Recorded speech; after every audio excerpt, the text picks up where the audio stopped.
علم غیب کے بارے میں چند وضاحتیں۔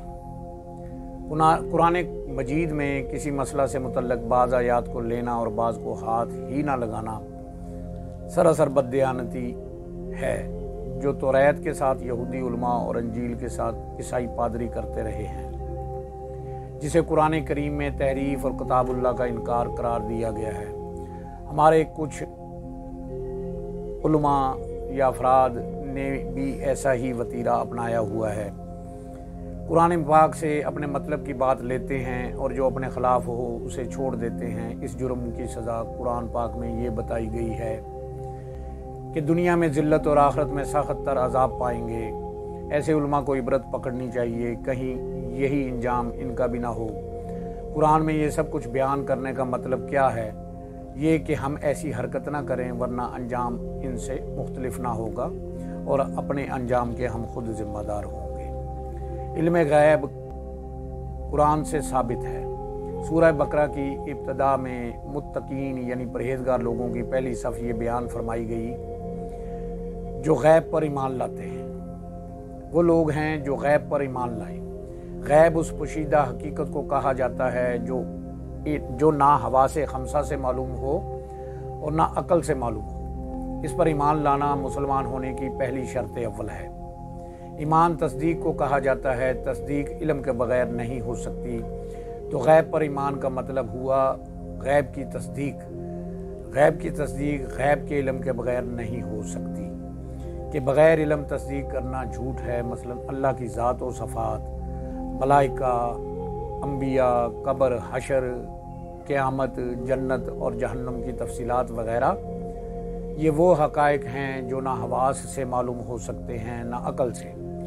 ہر مسلمان صرف نبی پاک صلی اللہ علیہ وآلہ وسلم کے بتانے سے ان پر ایمان لاتا ہے اور یہ غیب پر ایمان ہے۔ اور اسی طرح قبر کے سوالات، پہلا سوال، دوسرا سوال، تیسرا سوال، منکر نکیر کی آمد وغیرہ، ان حقائق کو سچا یقین کرنا تصدیق ہے اور یہی ایمان ہے، اور یہ سب غیب کی خبریں ہیں۔ ہر مسلمان ان حقائق کو جانتا بھی ہے اور دل سے حق سچ مانتا بھی ہے۔ یہ سب علم غیب ہے جو نبی کے ذریعے ہمیں ملا ہے۔ اب اگر کوئی شخص نبی کے لیے ہی علم غیب نہ مانے تو وہ نبی کی بات اور دعوت کی تصدیق کیسے کرے گا؟ نبی ان حقائق کی خبر دیں گے اور وہ کہے گا کہ آپ کو غیب کا کیا پتہ؟ ہوش سے کام لینا چاہیے، عقل سے کام لینا چاہیے۔ اللہ ہدایت دے، اور جس کے پاس علم غیب نہیں اس کی غیبی خبر کا کیا اعتبار؟ دیکھا آپ نے ایمان کے یہ دشمن کس طرح مسلمانوں کو ایمان سے محروم کر رہے ہیں۔ قرآن میں اللہ تعالیٰ نے اپنے بارے میں فرمایا، یعنی جو کچھ مخلوق کے سامنے ہے اللہ تعالیٰ اس کو بھی جانتا ہے، اور جو کچھ مخلوق سے پوشیدہ ہے اللہ اس کو بھی خوب جاننے والا ہے۔ اللہ سے بھی کوئی چیز پوشیدہ نہ تھی، نہ ہے، نہ ہوگی، اور آپ نے رب کے علم سے ایک ذرہ برابر بھی کوئی چیز نہ زمین میں پوشیدہ ہے اور نہ آسمان میں، اور نہ اس ذرہ سے کوئی چھوٹی چیز ہے۔ قدیم زمانے سے نجومی، جفار، جادوگر، کاہن، نام نہاد درویش اور جنوں والے بابے ہر دور میں علم غیب کا دعویٰ کرتے رہے ہیں۔ اکثر لوگ بیماری، بے روزگاری، معلومات، شادی، کاروبار وغیرہ کے سلسلہ میں پریشان رہتے ہیں۔ گرتوں کو تنکے کا سہارا اور وہ ان لوگوں سے رجوع کرتے ہیں جو ان سے نذرانے وصول کر کے الٹے سیدھے جواب دیتے ہیں اور پر امید رکھتے ہیں۔ ایسا صدیوں سے ہو رہا ہے۔ اللہ تعالیٰ نے مخلوق خدا کو ان چلاک شعبدہ بازوں اور نوسر بازوں سے بچانے کے لیے قرآن کریم میں ارشاد فرمایا ہے، فرما دیجئے کہ جو لوگ آسمانوں اور زمینوں میں ہیں از خود غیب کا علم نہیں رکھتے۔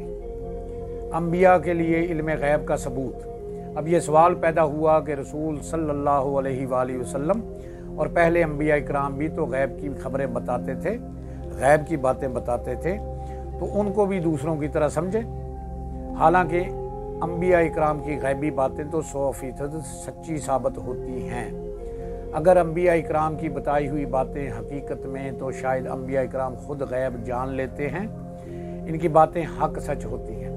इस ख्याल की नफ़ी करने के लिए रसूलुल्लाह सल्लल्लाहु अलैहि वआलिहि वसल्लम और दीगर अंबिया से बज़ाते खुद गैब दानी की नफ़ी करवाई। और कुरान में इरशाद है, और ना मैं अज़ खुद गैब जानता हूँ। जब अंबिया इकराम भी खुद गैब नहीं जानते तो आखिर इनको इल्म गैब की बुनियाद क्या है? इसका जवाब ये है कि अल्लाह ताला ने अंबिया अलैहिस्सलातु वस्सलाम को गैब का इल्म अता किया। जिसको जितना प्यार किया उतना इल्म अता किया। तो अल्लाह ने सबसे ज़्यादा अपने नबी से प्यार किया, जिस नबी की शान में अल्लाह पाक ने फरमाया कि रफ़ाना लका ज़िक्र, तेरा ज़िक्र हमने बुलंद कर दिया है। अल्लाह पाक फरमाता है कुन फ़यकून, हो जा तो वो चीज़ हो जाती है। अल्लाह का काम क्या है? अल्लाह पाक कुरान में अपना काम बताते हुए फरमाता है, इन्नल्लाह मलाइकतहु युसल्लूना अलन नबी या अय्युहल्लज़ीना आमनू सल्लू अलैहि वसल्लिमू तस्लीमा। अल्लाह और उसके फरिश्ते नबी पाक सल्लल्लाहु अलैहि वसल्लम पर दुरूद व सलाम भेजते हैं। और ए ईमान वालो, तुम भी नबी पाक सल्लल्लाहु अलैहि वसल्लम पर दुरूद व सलाम भेजो और खूब खूब भेजो। कई जाहिल लोग कहते हैं कि नबी अगर मौजूद हैं तो हमें नज़र क्यों नहीं आते। उनसे सवाल किया जाए कि क़यामत करामन कातिबीन पर आप ईमान रखते हैं, वो भी तो मौजूद हैं, क्या आपको नज़र आते हैं? इसी तरह महकमा मौसमियात के इल्म गैब पर ईमान रखेंगे लेकिन नबी के इल्म पर नहीं रखेंगे। शैतान को हाज़र नाज़र मानेंगे लेकिन नबी पाक सल्लल्लाहु अलैहि वसल्लम को हाज़र नाज़र नहीं मानेंगे। शहीद को ज़िंदा मानेंगे जिसकी कुरान दलालत करता है कि शहीद को मुर्दा ना कहो, उसको रिज़्क़ दिया जाता है लेकिन तुम शऊर नहीं रखते। तो शहीद गुलाम रसूल है, नबी पाक सल्लल्लाहु अलैहि वसल्लम के दीन का मानने वाला है और जो साहिब शरीयत है, अल्लाह का प्यारा महबूब है। उसके बारे में अकीदा अल अमान अल अमान, अल्लाह हदायत दे। हमारे नबी जिंदा नबी हैं, अपनी उम्मत की जान से ज़्यादा नज़दीक हैं और अपने उम्मती की फरियाद को सुनते हैं और उनकी दादरसी करते हैं। और अल्लाह के ख़जाने हैं और अल्लाह ने नबी को अता किए, जितना प्यार किया उतने अता किए। तो अल्लाह ने फिर इल्म गैब भी सबसे ज़्यादा अपने नबी करीम सल्लल्लाहु अलैहि वसल्लम को अता किया। और अल्लाह ने आप पर किताब और हिकमत नाज़िल फरमाई है और उसने आपको वो सब इल्म अता कर दिया है जो आप नहीं जानते थे। और आप पर अल्लाह का बहुत बड़ा फजल है। आले इमरान में अल्लाह पाक फरमाता है, और अल्लाह मुसलमानों को हरगिज़ इस हाल पर नहीं छोड़ेगा जिस पर तुम उस वक़्त हो, जब तक वो नापाक को पाक से जुदा न कर दे। और अल्लाह की ये शान नहीं है कि वो अवामुन नास तुम्हें गैब पर मतला फरमा दे, लेकिन अल्लाह ताला अपने रसूलों में से जिसे चाहे गैब का इल्म के लिए चुन लेता है। सो तुम अल्लाह और उसके रसूलों पर ईमान लाओ, और अगर तुम ईमान ले आए हो और तकवा इख्तियार करो तो तुम्हारे लिए बड़ा सवाब है।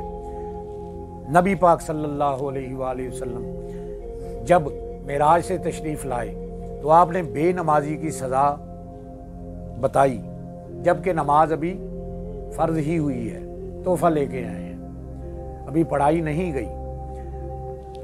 तो ये भी सरकार के इल्म गैब पर दलालत है। गैब का जानने वाला है, वो गैब का जानने वाला है, बस वो अपने गैब पर किसी आम शख्स को मतला नहीं फरमाता, सिवाय अपने पसंदीदा रसूलों के। उन्हीं को मतला इलल गैब करता है, क्योंकि ये खासा नबूवत और मोजज़ाए रिसालत है।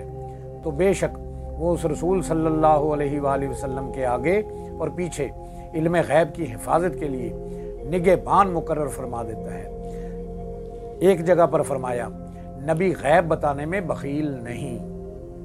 इवन के उसके गुलाम हज़रत उमर फ़ारूक रज़ी अल्लाह ताला अन्हु मिंबर रसूल पे बैठ के वाज कर रहे थे और हज़रत सारिया 400 मील दूर जंग लड़ रहे थे। काफर का लश्कर पहाड़ की तरफ से आता हुआ ज़ाहिर हुआ। हज़रत उमर फ़ारूक ने 400 मील दूर बैठकर उस लश्कर को देखा और आपने हज़रत या सारियातुल जबल कहा, ए सारिया पहाड़ की तरफ देख। तो हज़रत सारिया ने आपकी आवाज़ इतनी दूर से सुनी और फिर देखा और अपने आप को संभाला और अल्लाह पाक ने फतह नसीब की। और वो यानी नबी अकरम सल्लल्लाहु अलैहि वसल्लम गैब के बताने पर बिल्कुल बखील नहीं हैं। मालिक अर्श ने इनके लिए कोई कमी नहीं छोड़ी। इल्म गैब हदीस पाक से रसूल सल्लल्लाहु अलैहि वसल्लम फरमाते हैं, मैंने अपने इज्जत व जलाल वाले रब को बेहतरीन सूरत में देखा। अल्लाह ताला ने फरमाया, आलम बाला के फरिश्ते किसी बात में झगड़ रहे हैं। मैंने अर्ज की तो तू बेहतर जानता है। फिर उसने अपने दस्ते मुबारक मेरे दोनों शानों के दरमियान रखा, पर मैंने जान लिया जो कुछ आसमानों में और जो कुछ ज़मीन में है। फिर हजूर नबी अकरम सल्लल्लाहु अलैहि वसल्लम ने यह आयत करीमा तलावत फरमाई, हम यूं ही दिखाते हैं इब्राहीम अलैहिस्सलाम को आसमानों और ज़मीन की अजीम सल्तनत कि वो ये यकीन लाने वालों में से रहे। दूसरी रवायत में है, सो मेरे लिए हर शय रोशन हो गई और मैंने हर चीज़ अच्छी तरह जान ली और पहचान ली। हमने कुरान और हदीस से नबी का इल्मुल गैब आपके सामने पेश कर दिया और नफ़ी की आयात की तोजी भी कर दी। अल्लाह ताला और रसूल करीम के कलाम में इख्तलाफ नहीं होता, बशर्त ये कि दिल में खौफ खुदा, हुब्ब रसूल, अदब रसूल, इश्क रसूल हो। आदमी पूरी हदीस पर नज़र रखे। बाज़ को मानना और बाज़ का इनकार करना ये मोमिन की शान नहीं। अल्लाह ताला सबको हदायत दे। अल्लाह से दुआ है, अल्लाह हमें दीन समझने की, समझाने की और उस पर अमल करने की तौफीक अता फरमाए। अल्लाह हमें सच्चा पक्का आशिक रसूल बनाए, हमें अदब वालों की संगत अता करे और बेअदबों की सोहबत से बचाए। आमीन बिजाह नबीउल करीमुल अमीन। व आखिरु दावाना